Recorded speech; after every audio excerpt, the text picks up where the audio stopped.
the man who takes people out into the field and has them either live interact with or eyewitness a Sasquatch. In case you didn't see my Sasquatch Sunday video, wow. So I just went out this weekend to get my trailer ready for expeditions. I am officially going to Nia Bay. I'm very excited about it. The expedition is it's going to be amazing. The area is amazing. I've been to Nia Bay once before. It was my goal to go to Nia Bay every year, and just haven't been able to go across the border from Canada to the U.S. for obvious reasons. So I'm really excited to go back. I'm going to be going back every year. And anyways, I went to Radium, and so if you watch my video, let's talk about it. So there's lots of stuff to talk about, but the first thing I want to say, so when I was filming it, I apologize. There was 12. So the Sasquatch took apples, 3 apples from that one particular tree that we had up, and left 12 rocks underneath it.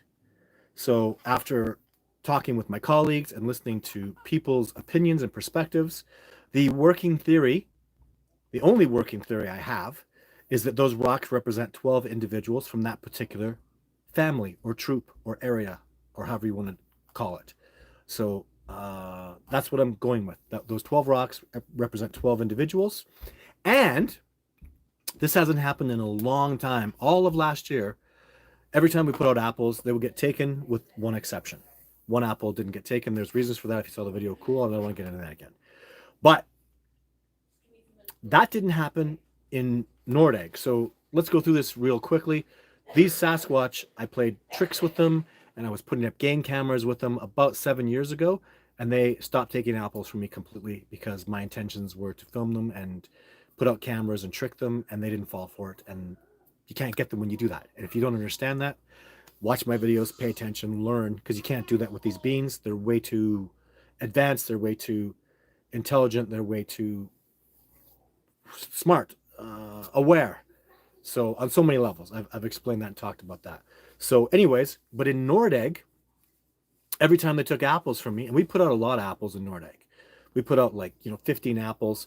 Every time they would take them. So when I put out apples with Jeff Meldrum as an example, they would take 10 or 12 apples, but they always left, if there were 2 people, they left 2 apples. I had 4 expeditioners, they'd leave 4 apples. So, and my native teacher told me, when this was happening years and years ago, over a decade ago in Radium, I was out there alone, they always leave 1 apple. He told me, eat the apple.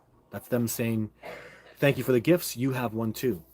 So that's what I believe happened on this expedition. We put out 6 apples in total. Now, but listen to the entirety of this. This is the genius of Sasquatch that I see over and over and over again.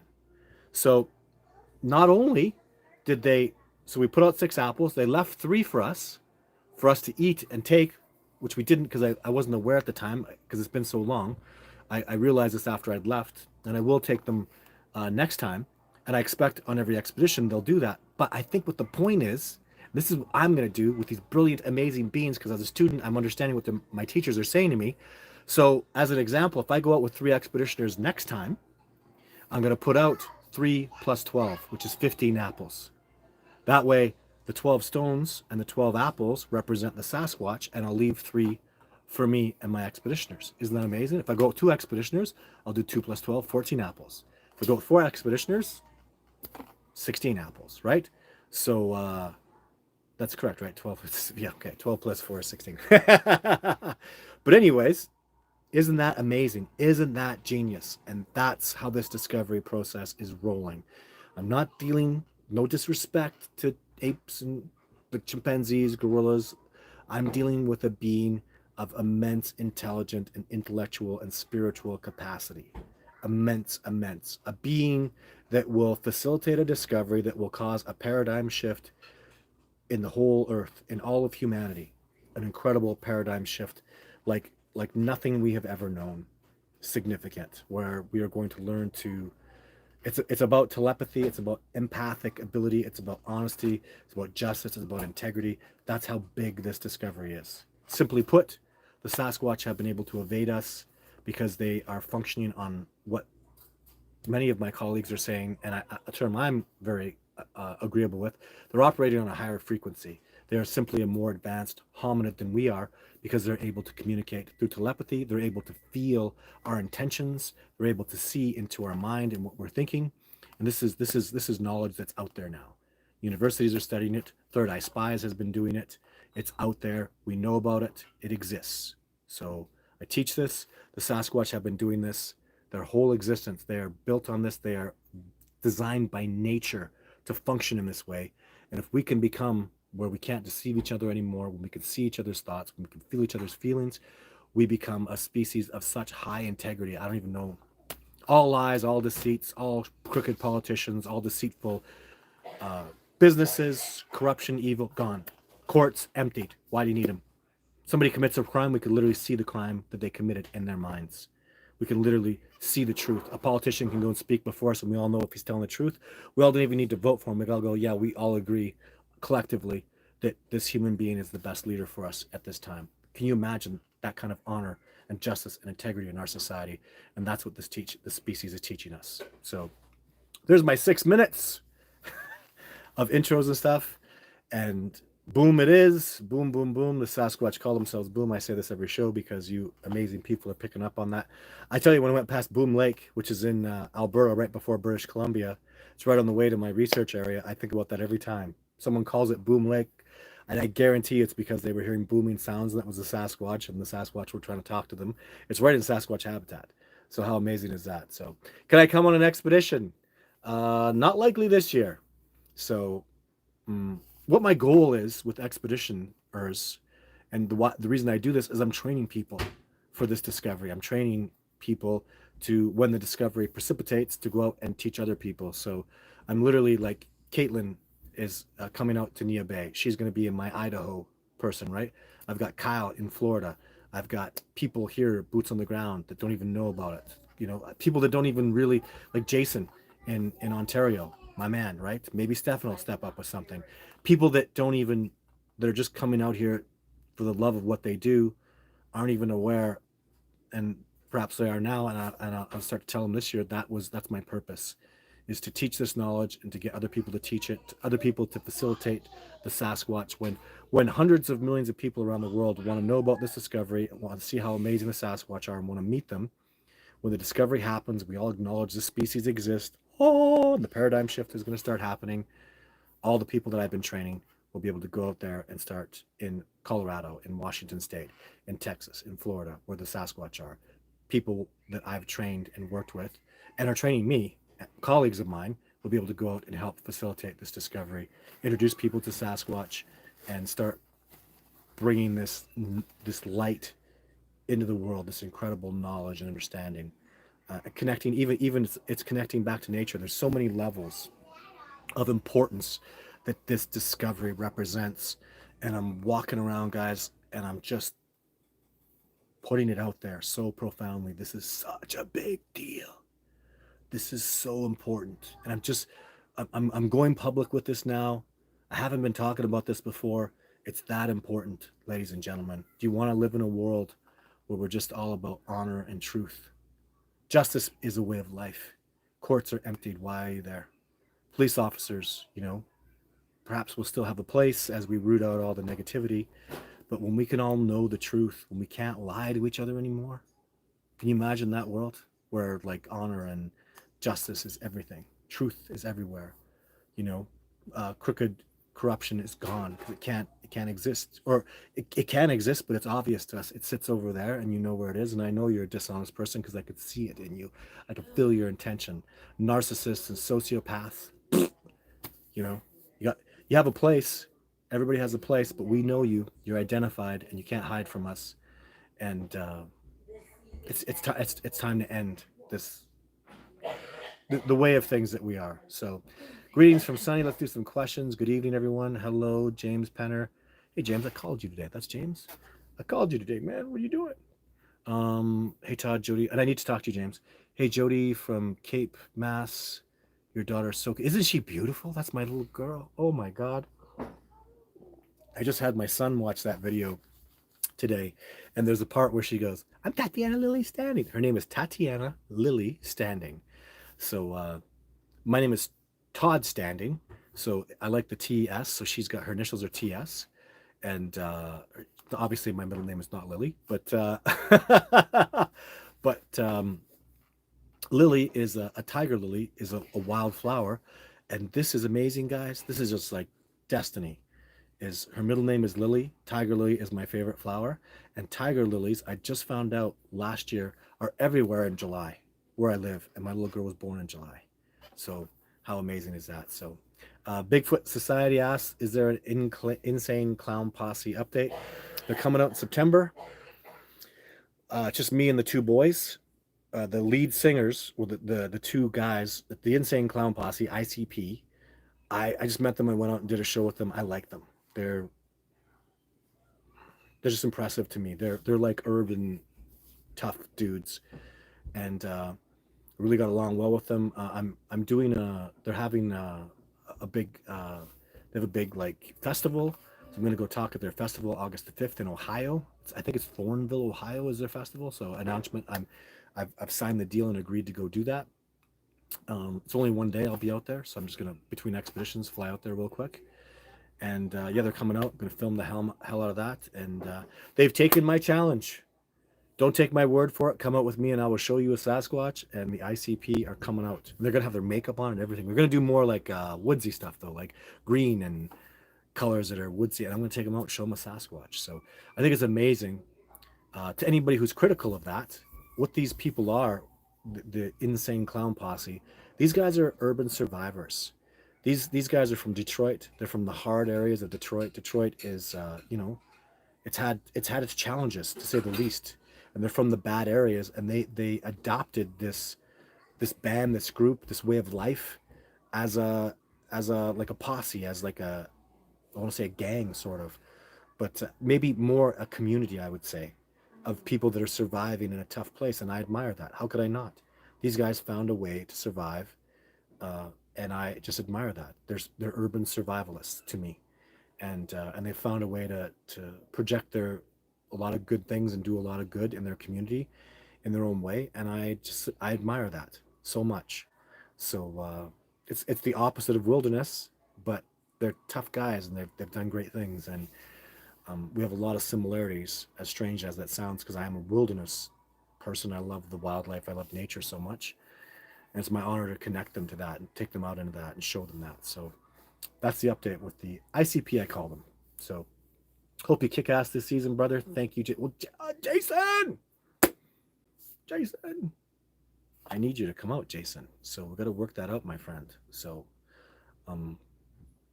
yeah, we need to get you out, Jay. So we'll figure something out. Waves from the Bear Paw Mountain. Waves from the Bear Paw Mountains in Montana. Hey, Russell. So somebody sent me an email about the bear. It must be you. So just so we know, Russell, I'm aware of your email, and I'm just so booked this year. What my problem is there's somebody from the Bear Paws Mountain. I'm not sure if it's Russell here. Most likely is, who's got some really amazing stuff going on Sasquatch wise. Literally like dozens of other people that are amazing. Many of you on this thing tonight saying, "Oh my God!" But you know what the problem is, guys? Is I have to be laser focused. I have to get this discovery rolling, and we're having the most incredible success I've ever imagined in my whole life here in Radium, British Columbia. The most incredible success, and it's primatologists who are studying gorillas or chimpanzees, as an example. They keep at it. They go back years and years, and they habituate themselves to the gorillas or the chimpanzees. It's exactly what I've done here. This particular troop, they know me, they trust me, they're trusting the people that I'm bringing out, and a relationship's being built, and that's what's going to take. That's what it needs for this discovery. Diane Fossey had her digit, right? She had her different individuals that she had particular amazing interactions with, and that's exactly what's happening here. Precisely. Jane's around. I got Jacob doing stuff. I got another Sasquatch. I got Seeger, the leader of the group, right? So I have all these things and all these amazing people. So we're focused on this research site because this will make the discovery happen in this area, or somebody else will do it in some other area. All the power to them. It's not a competition. It's not a race. I'm manifesting things. I'm working at things. I'm growing and changing as fast as I can without cheating, without cutting any corners. You plant a seed, it grows, it germinates. You reap what you sow. And I've spent years growing this beautiful relationship between me and these particular Sasquatch who appreciate me, who are interacting with me, who are giving me incredible results. I've made mistakes and I've learned from them and I've grown. And this is the area that will make it or break it for Todd Standing. So this is the spot, is raiding British Columbia. It's the end all be all for me, and I have so much confidence in success there. So I'm not going to Bears Paw Mountain this year. Just I'm so concentrated, guys, on, and Montana is not a great place for me because I will be going to Alabama, I will be going to Florida, but I can go there in the winter months when there's 6 feet of snow here and in Montana and Idaho, where we get the same winters, very similar winters. Um, I'll be going to the southern United States where the Sasquatch are cool, right? It's winter, but there's no snow, and I can still do the research there. So Montana is not great for me for that. So I'd have to actually give up time in my area, my research area, to go to Montana, and I'm not willing to do that. Hello, Andy. Thank you for moderating today. I really appreciate it. Hi, Todd. Hope you're doing well. I am Randy. Good day from Australia. We love us. I love Australia. We love Australia, don't we? We love Australia.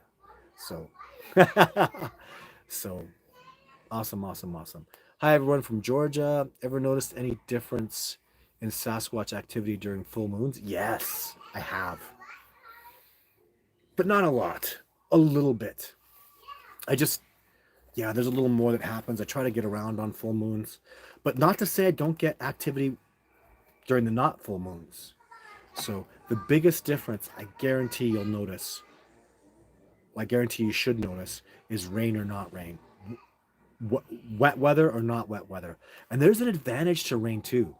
The Sasquatch won't come around in the rain 95% of the time. In my experience, they will not come around in the rain. However, when it's been raining for a long time and they've been bedded down after the rain, that is more than the full moon.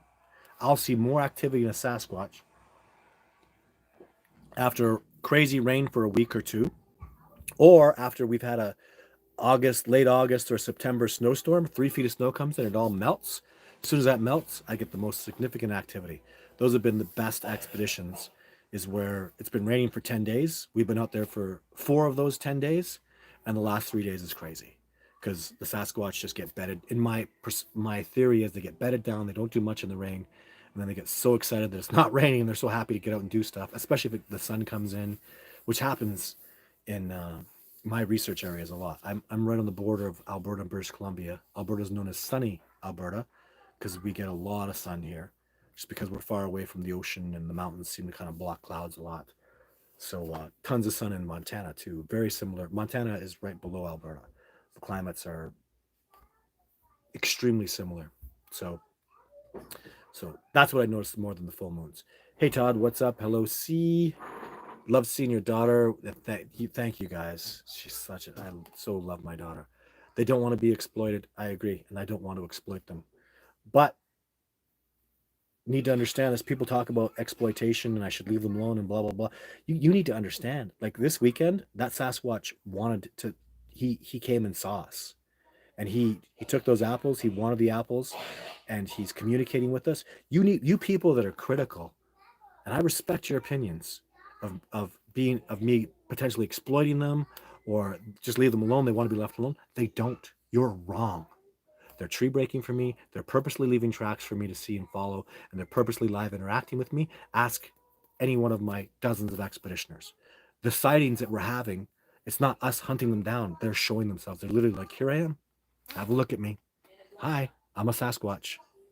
So you can't argue with that. These are facts. I am not chasing them.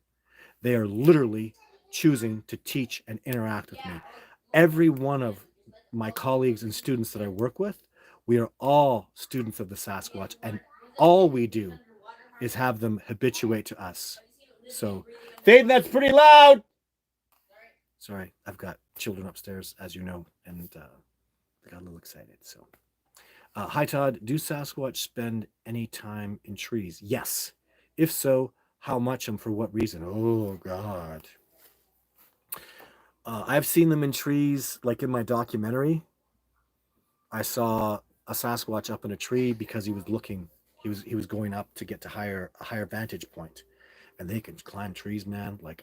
Oh my God, they just fly up the trees like a chimpanzee, like with the mid-tarsal foot and the primate power in their hands. They just zip up and down. The Sasquatch you're seeing, the thermal image of him, he's literally just leaned back and he's holding the tree with one hand and he's looking at his arm like this because he injured himself. And he looks at his other arm. He's like, oh, hey, you're looking at me.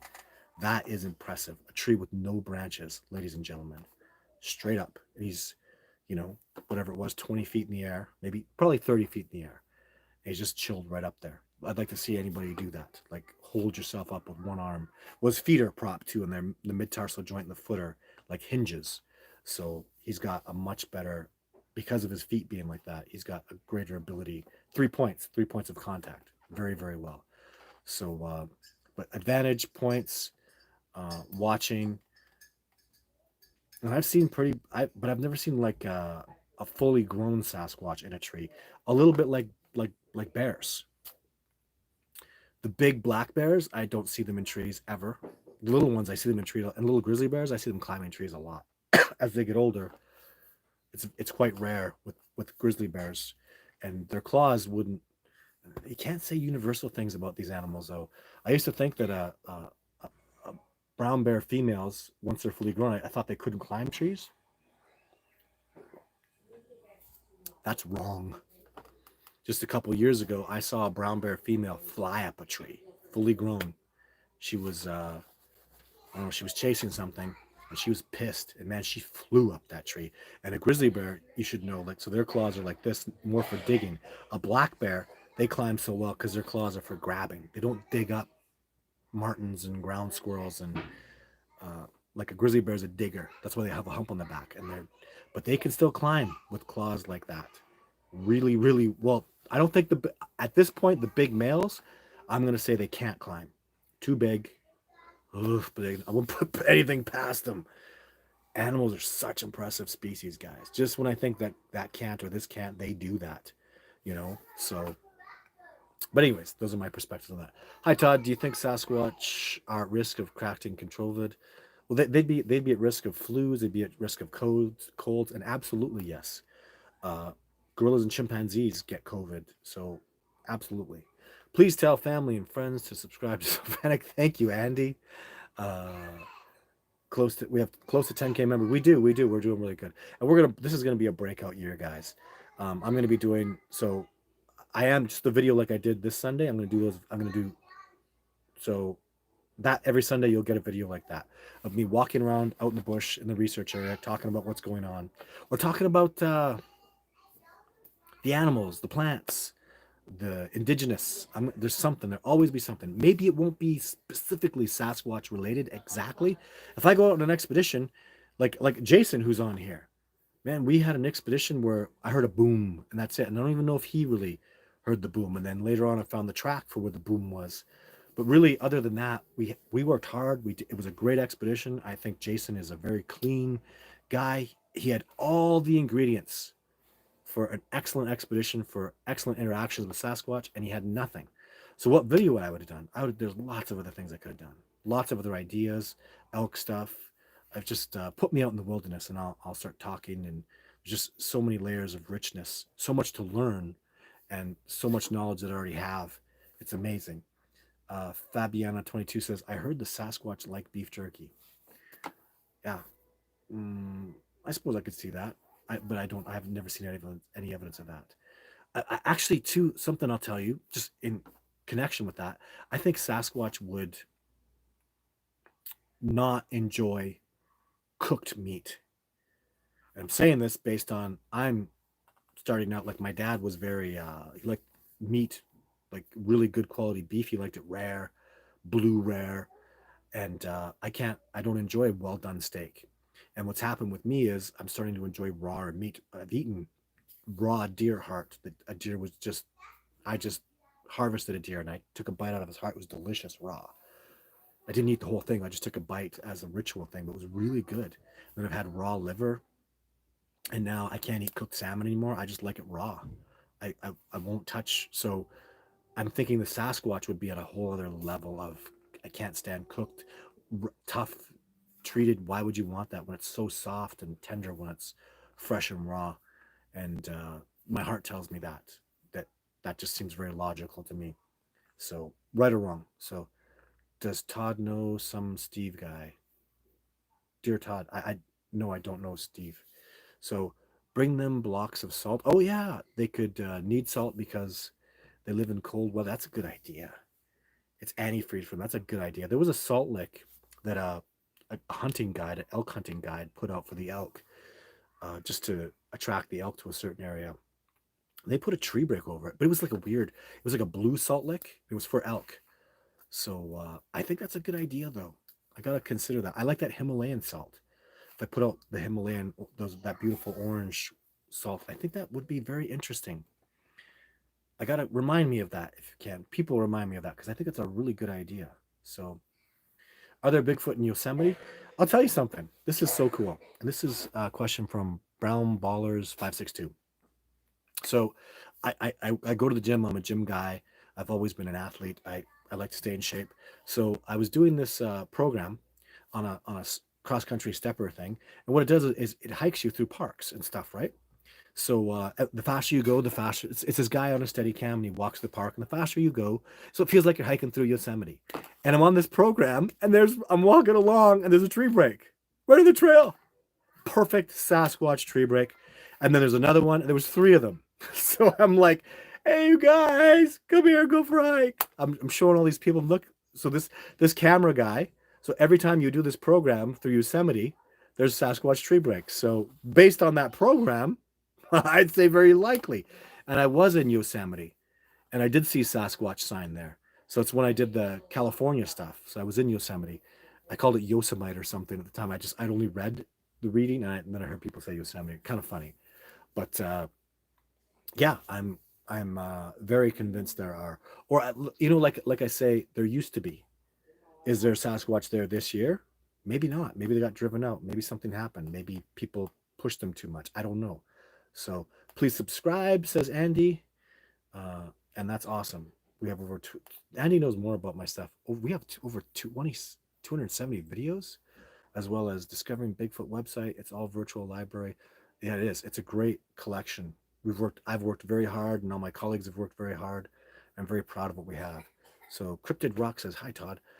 I would I be able to contact you to discuss having you on my radio show?"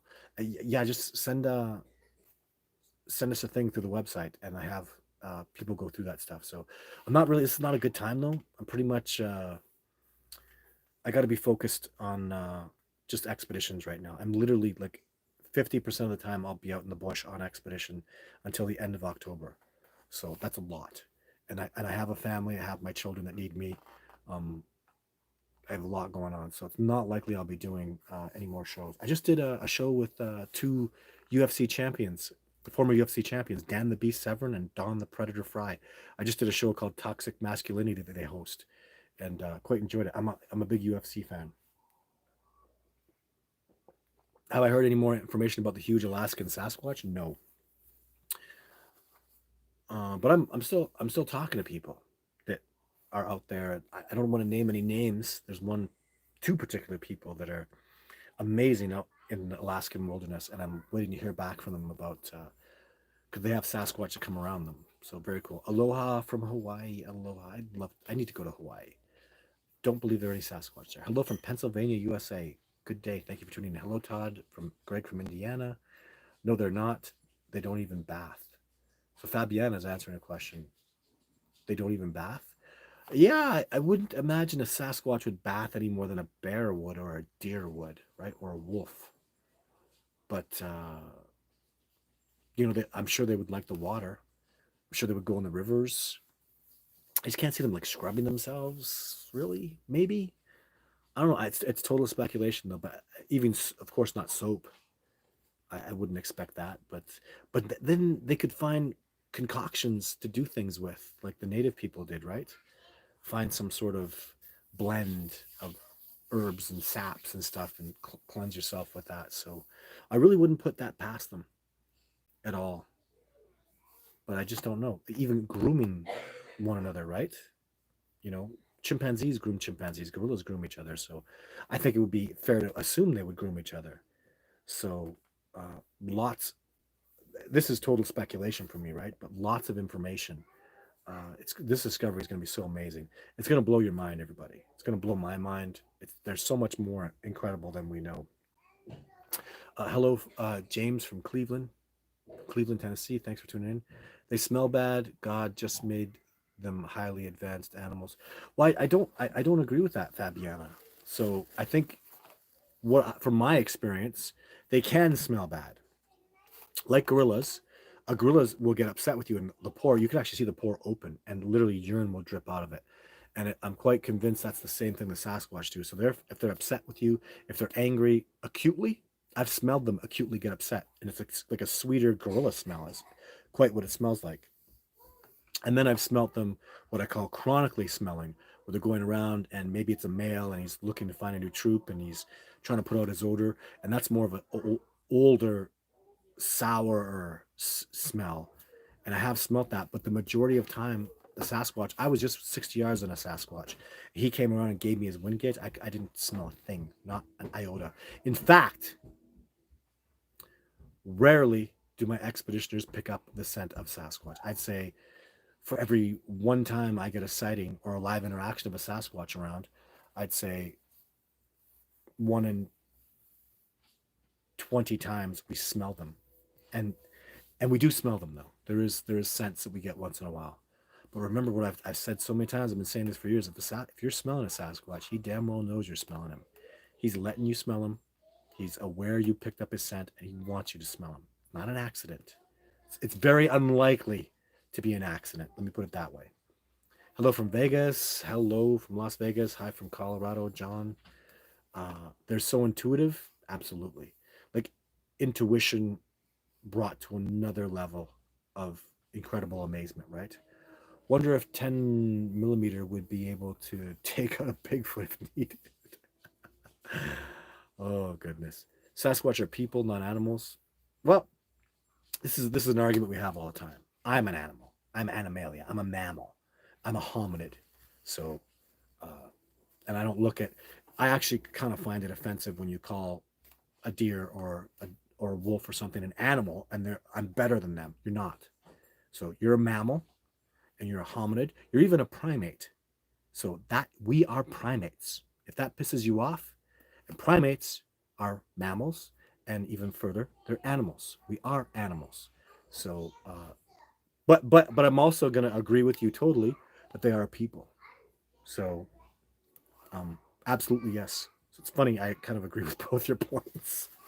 So, I disagree with you saying they're not animals because I am an animal, and I'm an animalia. And if that bothers you, then go talk to the scientific community. It's not my bad. We are in the animalia category. We're just down.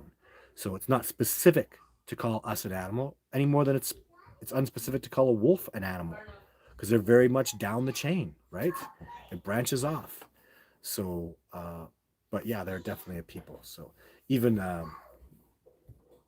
we're hominids, very specifically hominids, and they are very specifically a more advanced hominid. As simple as that. So Andy says, Ralph, please share more with us there you go. There's a link. Thank you, Andy. Man, I love the way you do that, Andy. Thank you so much. You're worshiping the creation rather than the creator. I'm worshiping. Okay. Hi, Todd. When your leg wound was patched up, do you know what the patch consisted of? I talked about this a lot. So do you know what plants or possibly herbs were you? No, what I do remember is I remember a form of either Douglas fir or lodgepole pine sap. The sap. I can't tell the difference. I couldn't tell the difference then. I can tell the difference now between Douglas fir and lodgepole pine, and I didn't really look at it, but I wasn't like analyzing it. I was kind of taken back by it, to be honest. I was in shock by it, but it coagulated really hard. It smelled good, and there was stuff in there. There was a lot of plants, and there was like, if you look, when I look at sap, I just see sap. This was not like that, and it was clearly a concoction. In fact, it was darker. So I always felt like there was like, I want to say mud, not mud, but it was like a browner sap, and it had little speckles in it. Yeah, it was a nice consistency and the dominant fragrance. Even to this day, though, you know, my girlfriend Ashley, she uses DoTerra oils that I love, and I get them wrong all the time. She has like cedar, and I can get lemongrass, and when I remember when Douglas fir came out, I was like, oh, this is not just Douglas fir, this is from baby Douglas firs. So I thought I had this amazing level, but I really don't. There's so many different, cypress and even juniper, a smell I should be familiar with. I can't identify it very well. So, but I love those natural oils, and it's really something I have a very superficial understanding of. So, that's about all I got for that. So here we go. They're not people. Yes, they are people. They're hominids, guys, and I don't want to get too much of that. You know what? I respect differences. Let's can't we all have a different opinion and still get along? Especially because if we're here in the know about Sasquatch, let's have these debates. These are my perspectives. Here it's going on again. They're people. No, they're not people. Let's truly try to respect each other. There's a sign. I think it's called a meme, where there's a guy that holding up a sign, and it's to do with COVID. And I go, can't we disagree and still get along? So it's really important that we do that, guys. So um, because I bet a lot of you strongly disagree with my perspectives, and that's cool. I totally accept that. But there's a lot of perspectives that you agree with too, right? So if we all agree, if we're in agreement that Sasquatch are either real or very probably real, man, that's a long ways. We're a really cool part of the population, and I really respect that you're like that. If even if you're a detractor, even if you think they're not real, I still respect you coming on here and giving your con perspective. I really respect that. So gotta open up for that stuff, guys. I want to debate. I want to dialogue. I want to talk to people and have discussions with people that absolutely are certain they don't exist. I'd like to, you know, I enjoy those conversations a lot. Hi, Todd from Blackpool, England. Is there any Bigfoots in England? I really think not. I've never been to England. I've had a look at the territory. I know there's a lot of people who disagree with me, but in my opinion, in my opinion, they're not Sasquatch there. I have this really cool thing I want to do. So, um, someone saw a Sasquatch there, and then Scotland Yard investigated, and then the detectives got word of me, and I wanted to go out there and do it and go do this investigation with them. And when I talked to these Scotland Yard detectives, they were very at first they were like, "Oh man, you're some crazy Bigfoot guy," but I was of the opinion that there's not Bigfoot there, and the evidence they showed me made me quite certain that that sighting for sure was not a Bigfoot. And they were impressed with me going, "Yeah, it's not Bigfoot." They expected me to go, "Bigfoot, Bigfoot, Bigfoot." I see Bigfoot everywhere, and that is certainly not the case. I'll be the first one if I see evidence of uh, not Bigfoot. I'll say it and I'll bring it to light. So here we go again. They're people. They're not people. They're people. Every time you mention putting out apples, I see pears. Oh, have you tried them? I did do that. I did put out maybe just one pear. A really cool thing happened though. I didn't make a video out of it, and I still have it. It's just in my footage. So I went out with an expeditioner. I don't remember how many. I think I just put one pear out, and it was really ripe. It was an organic pear. It was ripe where if you just touched it, where they're so ripe that you could use your lips and it would fall apart. It's still tasty and delicious. Really ripe. It was a really nice pear. And what they did is they took the pear specifically off the tree, and they brought it back like 30 yards, and they put it on a log. And it was so this pear I impaled it on a on a tree branch, but I did it in a way like I always do, where the stem in the back, the butt of the apple goes in. So they to take that off. So the reason I'm telling you all this is if you would have grasped that apple, if a bear or any creature would have grasped that pear, they would have damaged it. So the Sasquatch very gently pulled it off the tree and very gently went down and balanced it on this log and left it there. And I was like, man, a Sasquatch. And my expeditioner, who was a little bit skeptical, he was like, man, he was with me the whole time. He's like, wow, that was incredible. He had more interactions after that. That was a really incredible experience to just see. And I did eat that pear. And that's my pear experience with them. And maybe I should put pears up, but if it's not broken, don't fix it. And the apples, I'm so grateful that the apples are being taken by Sasquatch. It's mind blowing. Like to any of you who are empaths, you can just like, I just get so excited. I'm like, yes, they're taking the apples. Wah! It's so exciting. It's a thrill. It's a dream come true because I drive up and they can just get excited. My teachers will be like, oh man, Todd's here. He's going to give us some apples. We're going to go interact with him, have some fun with him. He's going to give us some respect. And we're going to maybe try to teach him a lesson if he's receptive to it. And that is so freaking exciting for me and all the expeditioners that come out. It's a thrill ride, guys. It's such a thrill. What's with the orbs? I don't know anything about orbs. I've never seen orbs, probably. Maybe last year something happened, and I just don't know. It's so far beyond my ability. I used to say hell with orbs, but Survivor Man saw them, and Survivor Man always tells the truth. Survivor Man is amazingly honest, and if he says they're apples, then that's it. So, uh, but I don't know anything about them. I have no knowledge of them. I've had many expeditioners talk about it. I used to kind of roll my eyes, and now it's something I'm trying to be acceptive of. But I don't know anything about it, and I'm not really ready to learn that yet. It feels like it's too far beyond my abilities right now, guys.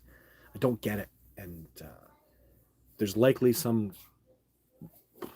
because Survivor Man says it. It's likely to be some connection to Sasquatch, but I just don't know anything about it, and completely way beyond my pay grade, I guess you could say. So, lady asked Fabiana, what kind of person would snap a deer's legs and then leave them to devour later? I don't know. That's pretty horrible. Snapping a deer's leg. Uh, as I don't know anything about that. I never heard anything about that. So I have no evidence that a Sasquatch does that. If you're asking that, uh, all all the times I've been around, and I believe a Sasquatch has made a kill of an elk or a deer. Never been around for a potential moose that was killed by a Sasquatch, but elk, yes, deer, yes. The neck is snapped. That seems to be their method, is breaking the neck like that.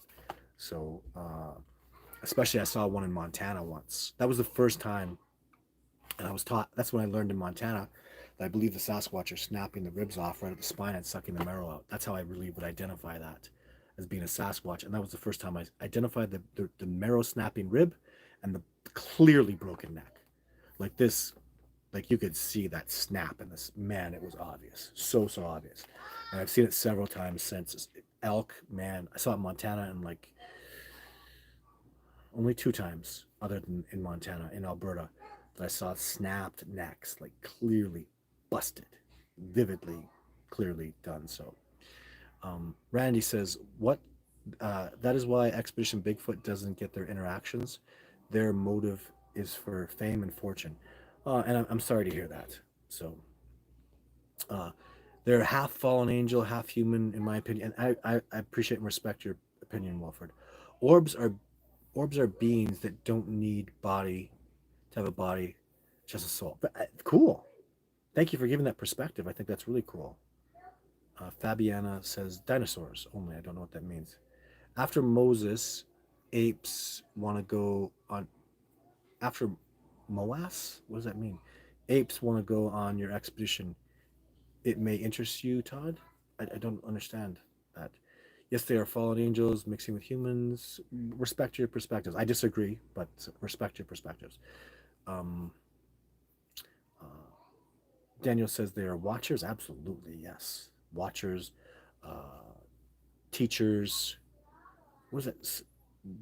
Sylvanic. What was Sylvanic again? Uh, Savanuk. Shadow guardian of the mountain. So Sylvanic, which was an original term that I used, Savanuk means shadow guardian of the mountain. So doesn't that apply to what was just said there? Watchers, guardians, and watchers. Very similar, don't you think? I think so. Ohio has many Bigfoots, and I have heard quite a few stories about that in Bigfoot. And then Noda Gigantopithecus, and that's the theory that I support. So Shalom Aloka, hello, peace to you. Thank you, Royal Creations. Todd and fellow Sasquatch research family. Hello, Royal Creations, welcome. If Sasquatch are known to be, I think he spelled Sasquatch differently.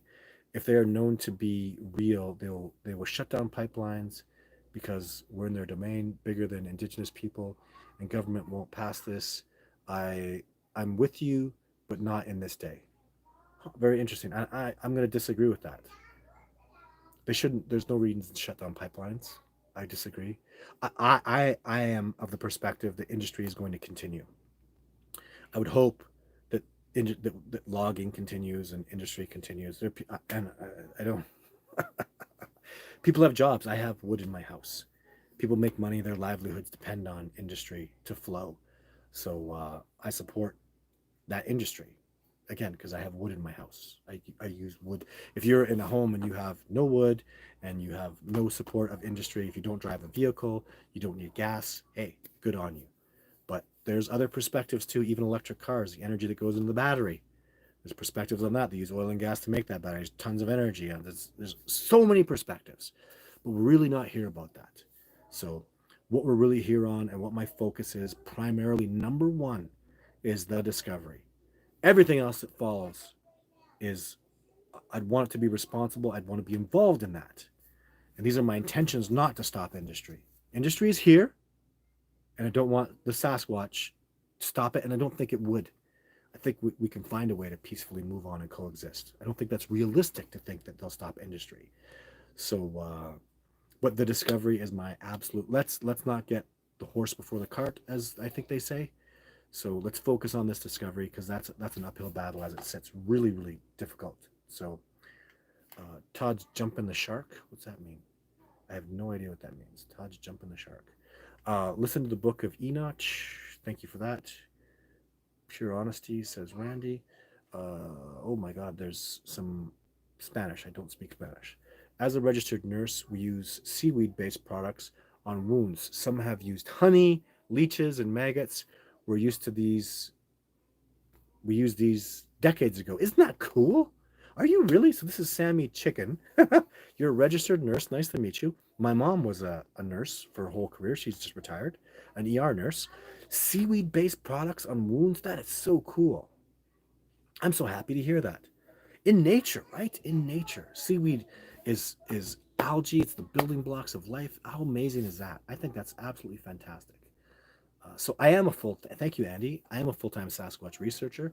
If you're passionate about the discovery of Sasquatch, by all means, go to the website, which is linked there, and make a donation if you can easily afford it. If not, please save your money for what's important.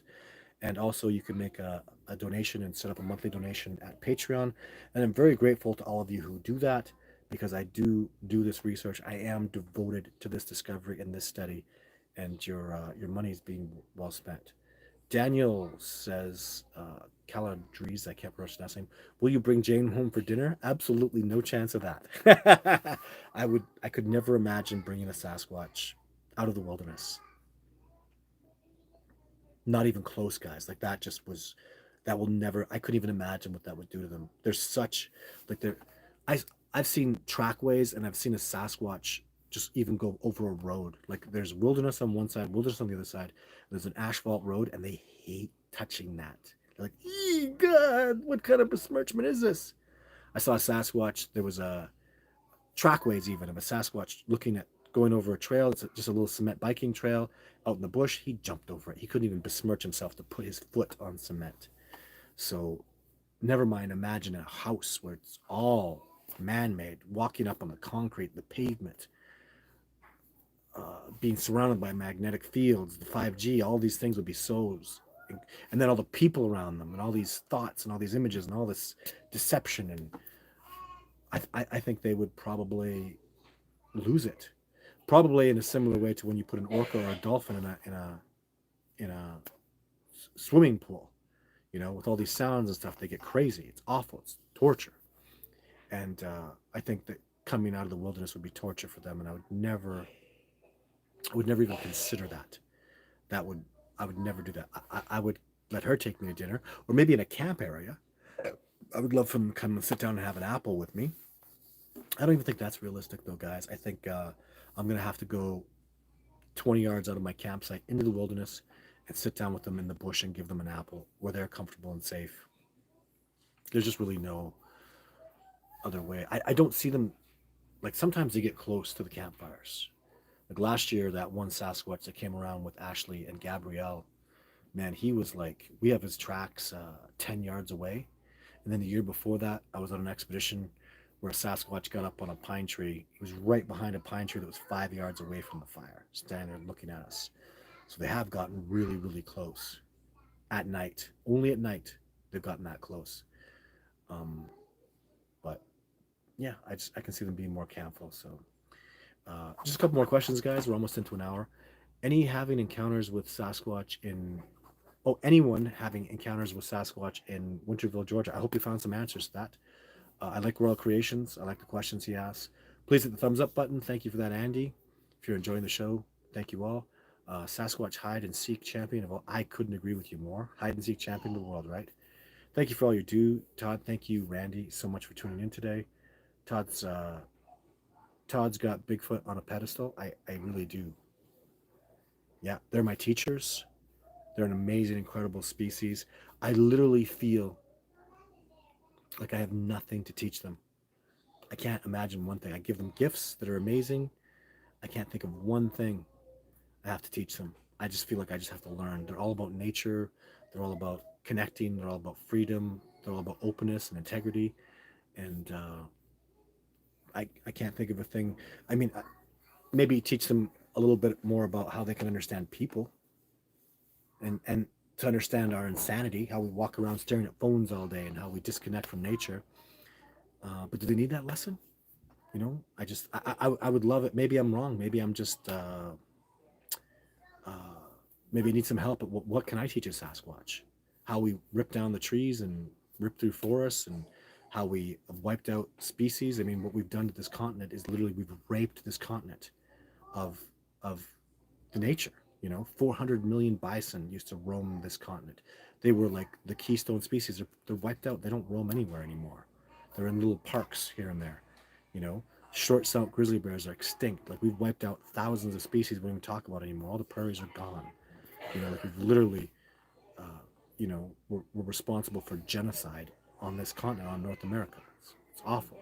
So it's scary, but it's change, it's progress. I don't know, civilization. That's what it did to nature. So I got somebody gave me a donation. Thank you very much. And I just want to scroll down here, see if I can say thank you to the donator. Oh my goodness, so many questions I don't even get to. Oh my goodness, how far down does this go? Wow. So I'm just gonna flip it a few more times. Oh, I saw something. Joe Dirt again. I have met you, Joe. I've heard you, Joe Dirt. Have you ever heard anything about when Mount St. Helens incident happened and there was dead Sasquatch after interruption? Yes, I've heard about it. I haven't seen any evidence to substantiate it. I haven't heard anything that would make me go, "Oh, that sounds like it really happened." But and I've heard stories. I had another one, another chronicle that I had so many years ago because that happened a long time ago, and it wasn't the same incident. It was totally different. Where I don't even remember what happened. I don't even know where that chronicle is anymore. I've been looking for it. When my hard drives and stuff were stolen from me, I think I lost that, and I don't have contact with that. It was an elderly gentleman who told me that accounting. It was pretty amazing how apparently Sasquatch were coming out, leaving the area before the eruption, and I'm quite convinced that a Sasquatch would have the ability to uh, feel an eruption coming. Animals can do that. They can feel it in the earth. They can feel earthquakes coming. These are facts, and some people can do that. And so it would surprise me if they were caught off guard by the eruption. And but I mean, anything can happen. I don't know. And I just never heard anything about that.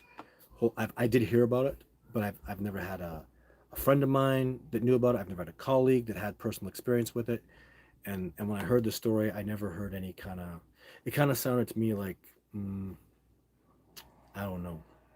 I I lean towards it just sounding like a lot of unlikelies, but you know, who knows? I just don't have any evidence, and I'm not able to make an opinion either way. So it was an interesting story. So Russell says, I've seen that the U.S. government sent in a special military team to remove a Bigfoot killed during the Mount St. Helens. Wow. See, there you go, Joe. So people on here that know more about it than me. So cool. And so just here's just a couple more questions. I've heard some crazy stories about shadow government people recovering dead Sasquatch from Mount. Hey, that's cool. So look at that. There you go. There must They must respond to music being some funk that they, yeah. I've tried music. I haven't definitively got where, wow, I played music and I got some success. So, and I'm not doing that right now. So if an expeditioner or somebody who I trust, a colleague wants to do that, I would support that. But that's not something I'm doing right now. Do you want Bigfoot to be discovered by media one day? Do you want Bigfoot to be discovered by media? I assume you mean like newspapers and stuff. Well, that would be part of the discovery process, is the acknowledgement by media. So, anyways, that's my show for today, guys. Thank you so much for tuning in. Um, I will be, I'm leaving to go to Nia Bay. So I'm busting my butt to get all that stuff ready. And I've got a surprise expedition after Nia Bay where I'm going to Stave Lake, where I've had tremendous success for a few days. And so what I will be doing, so I arrive in Nia Bay on Sunday. So as long as I have Wi-Fi, I would really like to do a Sasquatch Sunday video. Just the arrival, talking to people. Nia Bay is magnificent. I just can't say enough good things about it. It was just a wonderful, incredible, amazing trip for me last time. Very cleansing. I was in a bad place in my life, and that just was such a wonderful gift. So I would be likely to do something on Sunday, but the Sunday after that, oh man, I'm going to fight for that, guys. I'm going to fight to make sure you guys get a video. So just stay tuned. It's not likely I'll be doing a Wednesday live show next week either. It's very unlikely because I'm out on expedition. You never can tell though. So there might be a surprise. So thank you so much for tuning in. Thank you so much for your support. Please take care of yourself and, be good to your fellow man. And thank you for your support in this discovery process. I really appreciate it. So get excited. Great things are coming, and stay tuned for more. Until then, take care of yourself. Have a good one.